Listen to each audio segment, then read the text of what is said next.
Can't be beaten. You talking about some humble guys over there in Golden State. They're real humble. I mean, they never jumped the gun. Two-time champions over there, a whole bunch of MVP awards. There's no need for them to come out and say, well, we just played bad. You got to take the high road. That's the way. You know what you can do. You know you didn't play as well as you should have. You know they came out and was a harder team. They played with more of a sense of urgency. You had P.J. Tucker and Ariza both had 19 or more. This is the first time ever that they both had 19 or more together. So this will never happen again. Yeah, first time this season those two combined for those types of numbers. And never happen again. Another thing that I think is noteworthy about if the Rockets are going to be able to sustain this level, an underrated storyline of the first two rounds of these playoffs was Eric Gordon had been terrible. Eric Gordon, who had been the Rockets, while we talk about their big three being Harden, CP3, and Capella, Gordon's their third scorer. Don't say we.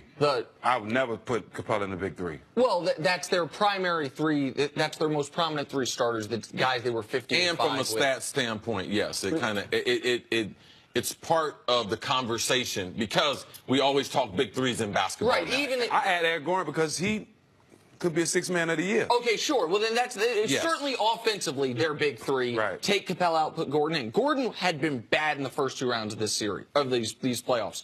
In the first half of Game 1, he was the worst player on the Rockets. Right. They were tied at 56 despite what he had done.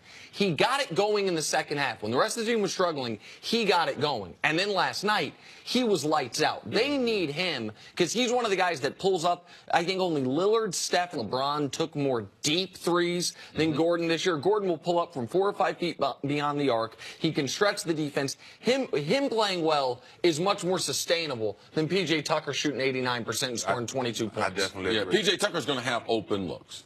Ariza's going to have open looks. But I believe Eric Gordon, he can be the wild card, that kind of big three guy, because he can score the basketball. And he's got the type of range that opens it up for the other shooters on the court. What I like about last night's game was, even though he didn't play great the first half, D'Antoni still has a great deal of confidence because in the third quarter, he went isolation more than any other player. So it lets you know, even though he had not played well in round number 1, had not played well in round number 2, a tremendous shooting slump, they still have the confidence, and this is not the series it is unless Eric Gordon pulls through. So it's important to watch him, especially on the road. As that first guy off the bench, let's see if he can get closer to that 18 to 22 points a game that's far more dependable than depending on P.J. Tucker trying to get 22 again. Okay, so we're all happy. We have ourselves a series. It extends a little bit longer. Did last night change anything for you as far as where this series is going to go and how it's going to finish up? Well, I didn't pick anybody winning anyway. I felt like this was going to be a 7-game series.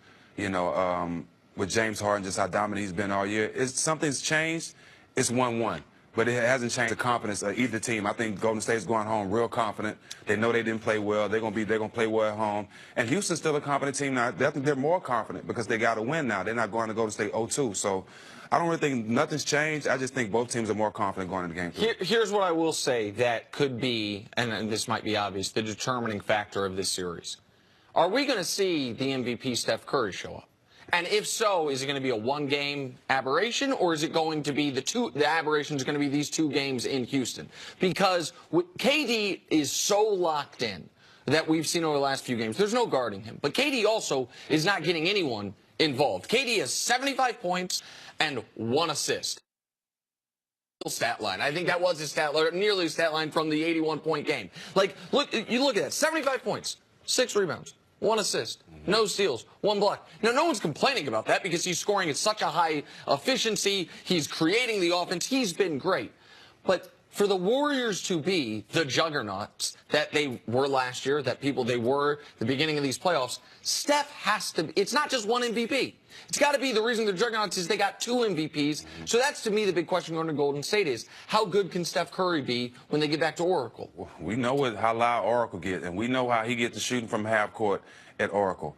I really feel, like I said, I know as a player going home after starting off on the road, you feel so much better. You sleep better in your bed. You come home to arena the next day feeling good about the game, just ready to play. Your shots feeling better. Just everything feels better at home. I guarantee you'll see a different Steph Curry. Yeah. I think Houston can get a game there, even with Steph Curry playing well. Now, can we get all 3 of them, Clay, Steph, and KD, playing well at the same time? You only have 1 basketball. Now, you only have one basketball, so to me, in a series like this, it's hard to get 3 guys going. Now, we've seen 2 guys get going. I just think that the defense that Houston playing is the difference. How many quarters in the 8 quarters they're going to play in Golden State? How many quarters can they stay under 30? If they can stay under 34 of those quarters, I believe in that they can win one of those games, and then they get back, Nick, the series that they want where it's 2 out of 3, and they have home court advantage. It's going to be hard in that building. They definitely can do it with James and the way these guys are playing. But if they go back to that ISO ball, they're going to get blown out and go to Let me ask you about one other player, Draymond Green. I don't know if you saw, did you see what Draymond's mom tweeted during the game? She's very funny on Twitter, and she's very feisty on Twitter. She tweeted, I think, Dre or Day, whatever her nickname for him is, if you're not going to shoot, go to the bench. And her point was, and I think a lot of people watching the game, is Draymond seemed hesitant to shoot the ball, which is something, even though he hasn't shot well this year, part of what has made the Warriors so hard to guard is whether it's Iggy, Draymond, anybody. If they have an open look, they are going to take it. They're going to punish you if you double. They're going to punish you if you miss a rotation.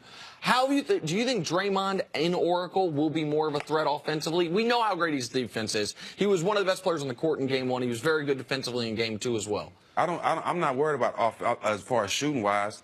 Just better decisions. The decisions he was making last night with his passes was premeditated. Like he wasn't even thinking. And a lot of that was because he knew he wasn't going to shoot. Right. So now he's playing a game that is a little bit different than the game that we've seen Draymond play. Yeah, and like those plays he normally makes, those turnovers that he had last night, he don't normally make. I know going home, he'll make better plays. He'll get guys going. You'll see a different Draymond, a different Golden State team. All right, Steven, stick around. Coming up, Ty Lue says the Cavs have lacked mental toughness. Is he right?